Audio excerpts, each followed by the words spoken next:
هي ملكة قصص الجريمة الإنجليزية الأصل أغاثا ماري كلاريسا أو أغاثا كريستي، تعرف أيضاً بالسيدة مالوان.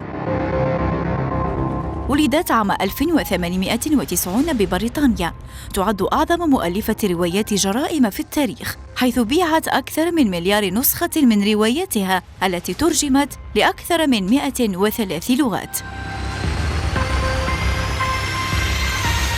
نشأت أغاثا في بيئة مثقفة ما مكنها من اكتساب القدرة على الكتابة، فكان دخولها عالم القصص البوليسية بقضية ستايلز الغامضة عام 1920.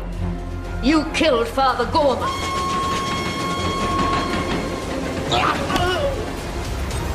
بعد زواجها الثاني من عالم الآثار ماكس مالوان المعروف، أتاح لها أن تزور معظم بلاد الشرق الأوسط، فتجولت في بلاد الشام، العراق ومصر وبلاد فارس، ووفر لها هذا التجوال فرصاً ممتازة لكتابة أجمل رواياتها وقصصها المليئة بالأسرار.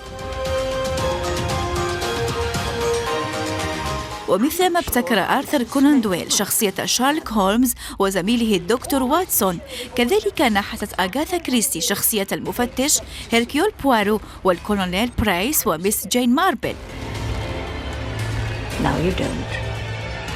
أعظم متعة يحس بها المؤلف هي اختراع الحبكات، ففي قصص وروايات أغاثا كريستي وكما في مسرحياتها نجد ذلك الكم الهائل من الألغاز والحبكات الغامضة التي تمنح القارئ متعة الوصول إلى التأويل الواقعي وفك طلاسم الغموض والغوص في بحر التشابك الساحر لعلاقات شخوص الرواية ببعضهم من جهة وبالحدث من جهة أخرى.